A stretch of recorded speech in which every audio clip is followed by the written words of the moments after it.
I think this is a natural place for sheep eaters to turn up because of the habitat right here being a natural winter range for sheep.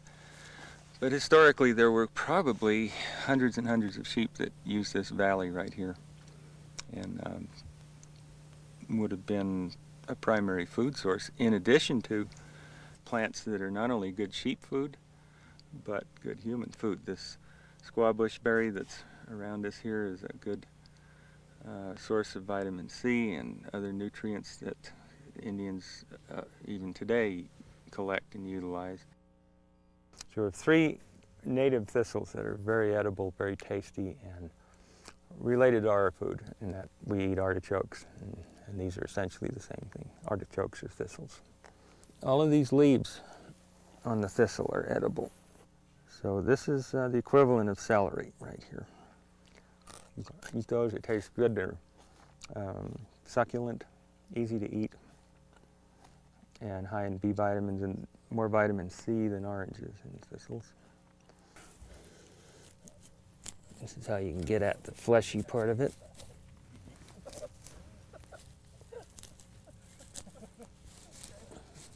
The inside of these stems is really tender and succulent and tastes a little bit like watermelon on the inside.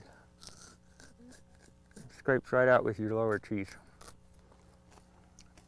In good spots, in a wet year, they'll grow 3-4 feet high. They were also used as rubbing sticks, and they'd rub their gums and their teeth with these things to get all of the crud out from between teeth. These stems could be cooked or eaten raw, but the flower heads were usually cooked. These get big on a wet year or in a wet place, and slice the bottom off and the top off, and you have an artichoke. And the artichoke heart is this part right here, and these things were put in stews. These bowls are just perfect for maintaining a low simmer on the fire. You set it in the fire, and they'll hold heat forever.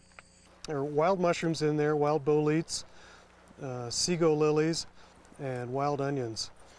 All of these things, probably with the exception of the mushrooms, would have been used by the Shoshone and the sheep eaters. What the sheep eater would have used in the fall of the year is Yampa, which is this plant.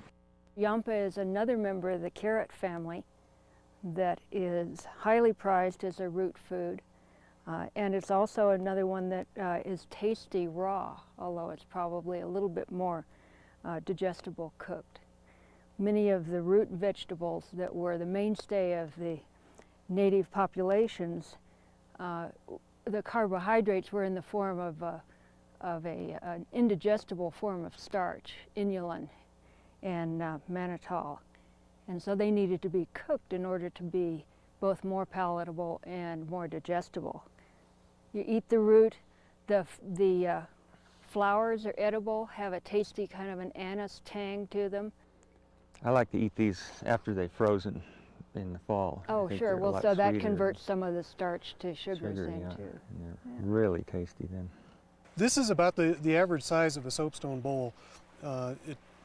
They're generally a little thinner walled than this, so this is about how much food would be cooked. What you're gathering in the wild is, it's not been cultivated to be big with a lot of water in it. It's concentrated, so you don't eat as many camas roots or sago lily roots as you would a turnip.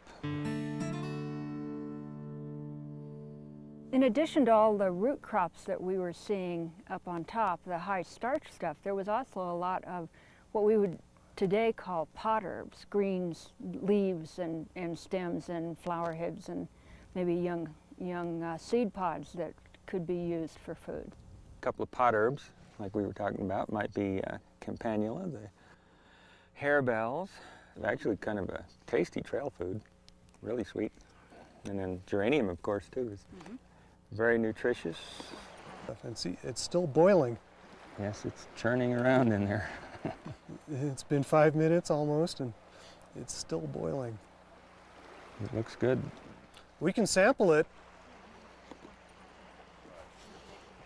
I'm gonna throw some harebell flowers in it. Harebell flowers. You ever eat those? They're sweet. Yeah, that's pretty good if I do say so myself.